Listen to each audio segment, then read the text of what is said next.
This is somewhat sort of conceptual, and some of the big boys, like some of the largest cattle companies on earth, are thinking about these types of things. And for people who are already in the space of ACCUs and carbon markets and thinking about biodiversity markets or organic or these sorts of things, you're already thinking about what are some of the other ways I can value add to my business. In this case, these sorts of conceptual examples are around kind of credentials and market access. And you could use all sorts of data for this. But as an example, these dot points here, and these aren't fleshed out, but I just put them out there as sort of hypothetical use cases that might be of interest to you. One of the users with CERESTAGs are actually grazing cattle on offsets.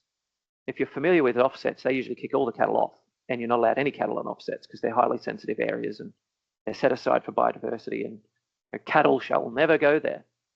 But we've got users that are grazing cattle in offsets because they're able to physically monitor the time spent on that pasture and how much pasture is coming off that offset.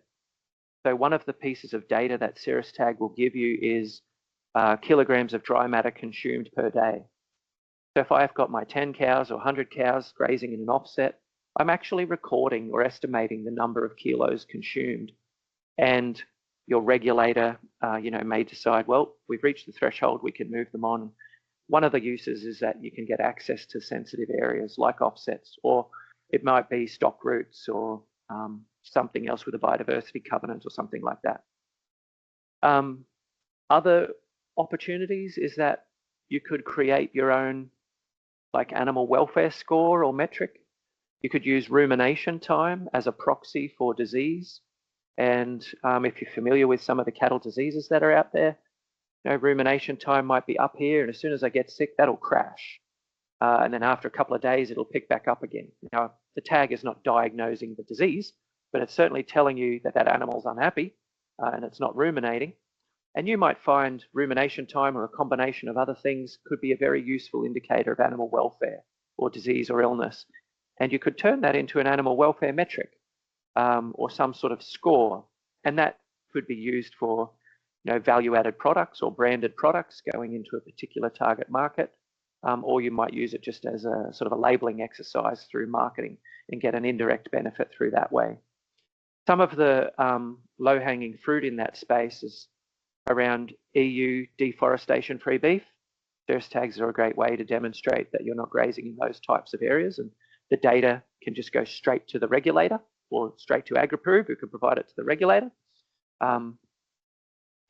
Or it could be used for something like GAP, which is animal welfare, certified humane, that kind of stuff. And only very recently, CERESTAG has acquired the ability to have what's called CERES authenticated, which is basically like the RSPCA tick or the Heart Australia tick.